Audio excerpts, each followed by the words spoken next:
नमस्कार।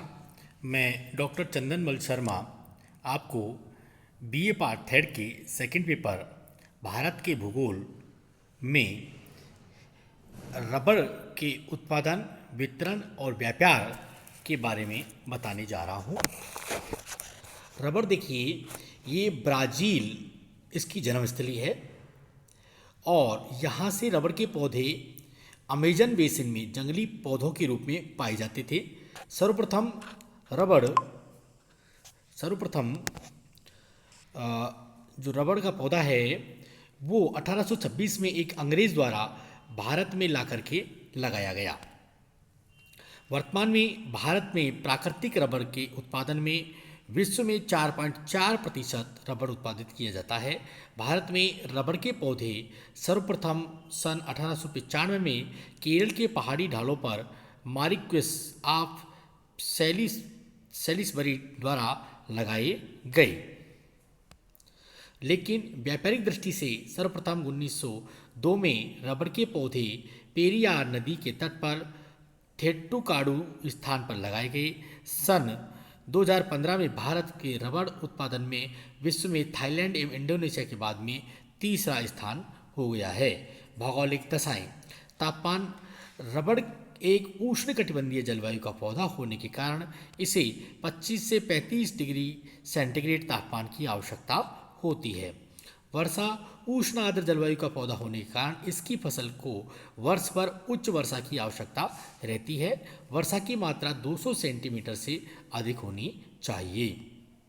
मिट्टी। समुद्र तटीय क्षेत्रों की गहरी दोमट मिट्टी जहां वर्षा जल आसानी से प्रवाहित हो जाए सर्वोत्तम मिट्टी कहलाती है, लेकिन वर्तमान में लेटेराइट एवं चिकनी दोमट मिट्टी में भी रबड़ का उत्पादन किया जाता है। चाय तथा कहवा के समान रबड़ का उत्पादन भी 300 से 700 मीटर की ऊंचाई पर पहाड़ी क्षेत्रों में ढालयुक्त भूमि पर किया जाता है। मानव श्रम। रबड़ के पौधे पेड़ से दूध एकत्रित करने से में अधिक श्रमिकों की आवश्यकता पड़ती है। प्रत्येक पेड़ से सर्वप्रथम दूध के रूप में इसे एकत्रित किया जाता है। रबड़ उत्पादन की दो विधियां हैं। भारत में रबड़ उत्पादन करने के लिए पौधे लगाने की दो विधियां हैं, पौधा रोपण विधि और दूसरी कलमी या कलम विधि। पौधारोपण विधि। सर्वप्रथम छोटे पौधे क्यारियों में तैयार कर उन्हें बागानों में लगाया जाता है। कमली या कमल विधि। इसके अंतर्गत लगे हुए पौधे में ही उत्तम किस्म के पौधे की टहनी लगाकर बागान तैयार किया जाता है। कमल विधि से उत्पादन एवं उत्पादनता दोनों अधिक होते हैं।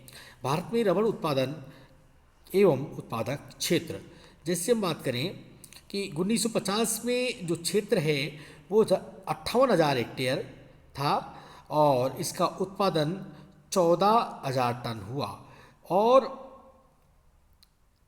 ये बढ़कर के 2004-05 में उत्पादन क्षेत्र 600,000 हेक्टेयर में हो गया और उत्पादन 762,000 हेक्टेयर हो गया। अब हम बात करते हैं केरल की। भारत में सर्वप्रथम रबड़ का पौधा इसी राज्य में ला करके लगाया गया था। वर्तमान 2013-14 में यह राज्य देश के कुल रबड़ उत्पादन का 81.71% भाग पर, जो कि 85% भाग उत्पादित कर प्रथम स्थान पर है। कोल्लम, कोझिकोड, इडुक्की, कोयट्टम, मल्लारपुरम, तिरुवनंतपुरम, पालक्काड रबड़ उत्पादन के प्रमुख जिले हैं। रबड़ उत्पादन की अनुकूल परिस्थितियों के कारण इस राज्य में उत्पादकता भी अधिक पाई जाती है। तमिलनाडु। रबड़ के प्रति हेक्टेयर उत्पादन में यह राज्य प्रथम है। किसमें? प्रति हेक्टेयर में। लेकिन उत्पादन की दृष्टि से भारत का दूसरा बड़ा राज्य है जो कुल उत्पादन का 3.13% रबड़ उत्पादित करता है। मदुरई, थलेम, थेनी, नीलगिरी, कन्याकुमारी, डिंडीगुल, कोयम्बटूर, तिरुनेलवेली मुख्य रबड़ उत्पादक जिले हैं। कर्नाटक। इस राज्य में रबड़ के मुख्य उत्पादक जिले कोडागु, कन्नाडा, चिकमंगलूर व मैसूर। यहाँ भारत का 4.23% रबड़ उत्पादित होता है। इससे अतिरिक्त वर्तमान में जहाँ भौगोलिक दशाएं रबड़ के उत्पादन के अनुकूल है वहाँ इसके उत्पादन का विस्तार किया जा रहा है। इस दृष्टि से गोवा, अंडमान निकोबार द्वीप, महाराष्ट्र, असम, पश्चिम बंगाल राज्यों के कुछ क्षेत्रों में विगत दशकों में रबड़ के उत्पादन की त्रिपुरा में तेजी से विकास हुआ है। भारत में रबड़ की मांग अधिक होने के कारण देश में उत्पादित रबड़ द्वारा पूर्ति नहीं हो पाती है। इसलिए Bharat Sri Lanka, Thailand, Malaysia, Indonesia से प्राकृतिक रबड़ का आयात करता है।